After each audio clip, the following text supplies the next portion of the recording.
Hey you, welcome to my new video. मुझे request आई थी ये कहते हुए कि वीडियोस को आप हिंदी में बनाइए, तो अब से मेरे मोस्टली सारे वीडियोस हिंदी में रहेंगे ताकि आप लोगों को ज़्यादा से ज़्यादा मैं सपोर्ट कर पाऊँ, मैं हेल्प कर पाऊँ। जो ये चैनल पे नए हैं उनके लिए मैं Srishti Chaturvedi, basically from India but currently living in Los Angeles, California. I am pursuing my Masters in Global Supply Chain Management from University of Southern California। जो इस चैनल पे नए हैं उनसे रिक्वेस्ट है, प्लीज़ सब्सक्राइब माई चैनल। मैं अभी recently India से यूएस शिफ्ट हुई हूँ और मैं चाहती हूँ कि मैं आप लोगों को कुछ हेल्प कर पाऊँ। पूरे प्रोसेस मैंने कैसे की उसके रिगार्डिंग मैं बात करूँगी। अगर आपको दूसरी कंट्री में मास्टर्स करने के लिए मूव होना है तो उसके लिए क्या प्रोसेस है। So let's get started.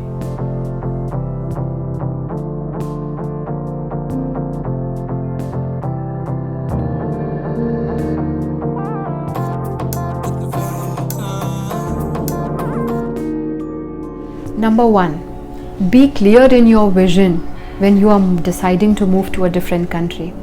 अपने आप में आप क्लियर रहिए कि आपको नई कंट्री में मूव करना है। आप ये डिसीजन किसी के कहने पे मत लीजिए, या आपके फ्रेंड्स जा रहे हैं तो आप उनके कहने पे मत लीजिए, या आपके रिलेटिव्स यूएस में हैं, कनाडा में हैं, इसलिए आपको वहाँ जाना है। सिर्फ इन चीज़ों पे आप डिसीजन मत लीजिए, आपका नुकसान हो जाएगा उसमें। अगर आपको मूव होना है दूसरी कंट्री में, you have to be clear about your vision. आपको पहले अपने मन में क्लियर होना पड़ेगा, मैं क्यों ये रास्ता चूज़ कर रहा हूँ, क्यों ये रास्ता चूज़ कर रही हूँ, इससे आगे मेरा क्या बेनिफिट होगा और इसमें मेरा कितना इन्वेस्टमेंट लगेगा। क्योंकि मास्टर्स परस्यू करना from foreign country is quite expensive, बहुत महंगा होता है। ये हम इंडियंस के लिए ईजी चीज़ नहीं है। यहाँ के लोगों के लिए या दूसरे यूरोपियन कंट्रीज़ के लिए काफ़ी इजी होता है, क्योंकि उनका पे स्केल ऑलरेडी बहुत ज़्यादा होता है। हम अगर कन्वर्ट करें यहाँ का पे स्केल और इंडिया का पे स्केल, बहुत डिफरेंस है। हम अफोर्ड नहीं कर सकते यहाँ से मास्टर्स की पढ़ाई। मैं अपने बारे में कहूँगी, मैं मास्टर्स करने यहाँ आना चाहती थी बट मैं नहीं आ पा रही थी due to some reason. Society के रीज़न्स थे उसमें, फैमिली के रीज़न्स थे उसमें। मुझे सोसाइटी की तरफ से सबसे ज़्यादा रिस्ट्रिक्शन आया था।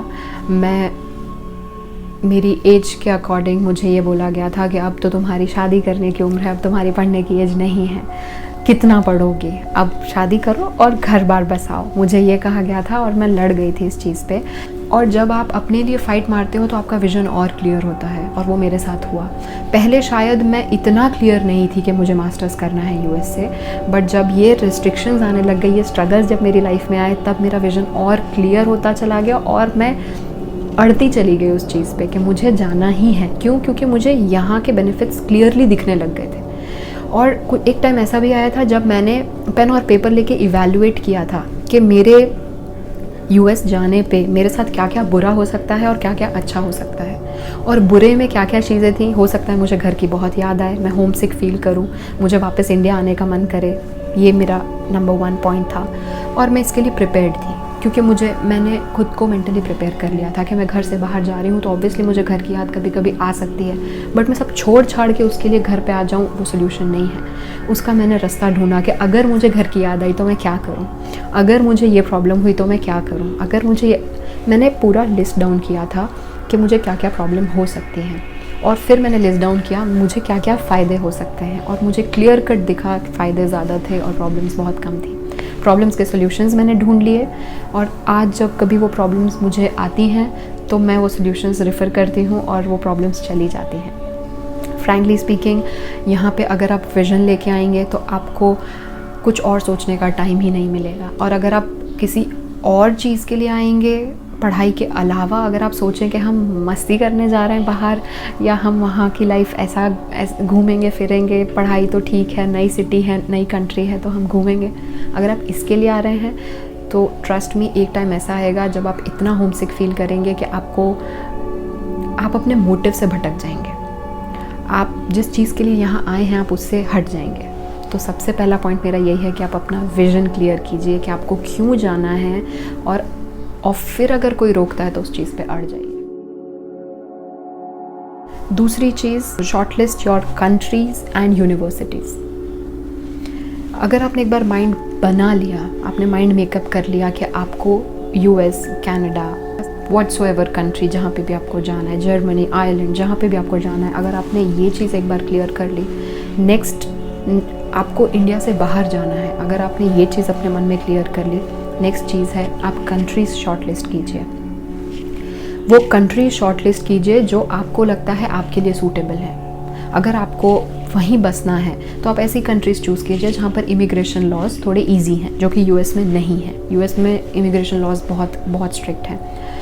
कुछ ऐसी आप रिसर्च कीजिए, कंट्रीज़ शॉर्ट डाउन कीजिए। ऐसा ज़रूरी नहीं है कि सिर्फ एक ही कंट्री टारगेट करें, आप 2 से 3 कंट्रीज़ भी टारगेट कर सकते हैं। कंट्रीज़ शॉर्टलिस्ट करने के बाद आप यूनिवर्सिटी शॉर्टलिस्ट कीजिए, उन कंट्रीज़ की अच्छी यूनिवर्सिटी शॉर्टलिस्ट कीजिए जो आपको लगता है कि आपके कोर्स के लिए, आपके करिकुलम के हिसाब से, आपको जो सब्जेक्ट सीखने हैं उसके हिसाब से कौन सी यूनिवर्सिटी सूटेबल है। फ़ीस स्ट्रक्चर देखिए, उन यूनिवर्सिटीज़ का ओवरऑल रैंकिंग देखिए, उन यूनिवर्सिटीज़ का प्लेसमेंट तो यहाँ नहीं होता है, बट जॉब का रेट देखिए कि कितने बच्चों को ग्रेजुएशन के बाद जॉब मिला है।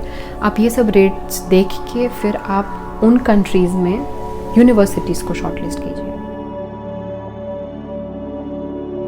नंबर 3, लास्ट चीज़ और सबसे इम्पॉर्टेंट चीज़ है, एग्ज़ाम दीजिए। GRE और GMAT, ये 2 एग्ज़ाम्स हैं जिनसे आप इंडिया के बाहर मास्टर्स के लिए मास्टर्स के लिए जा सकते हैं। फिर आप डिसाइड कीजिए कि आपको GRE देना है या GMAT देना है। आपने जो कोर्स सेलेक्ट किया है, आपको जो फील्ड में जाना है, क्या उसके सूटेबल GRE है या उसके सूटेबल GMAT है, या आपको जो पसंद है, आपको जो सब्जेक्ट, आपका जैसे वोकैबुलरी ज़्यादा स्ट्रॉन्ग है तो आप GRE की तरफ जाइए, GMAT छोड़ दीजिए। प्लान बनाइए कि मुझे इतने महीने में प्रिपरेशन करना है, मुझे इतने महीने बाद एग्ज़ाम देना है और ये डेडलाइंस हैं मेरे यूनिवर्सिटीज़ के, तो उससे पहले मुझे एग्ज़ाम दे के क्लियर हो जाना है। ये 3 चीज़ें हैं जो आपको अटमोस्ट इम्पॉर्टेंट हैं if you are planning to move to a different country to pursue your masters. आगे मैं और भी वीडियोज़ बनाऊँगी, सारे प्रोसेस एक एक करके, बट ये शुरुआत थी तो मैंने स्टार्टिंग यहाँ से की है कि सबसे पहली चीज़ क्या ज़रूरी है आपको। अभी के वीडियो के लिए सिर्फ इतना ही। मिलते हैं नेक्स्ट वीडियो में। Bye, take care.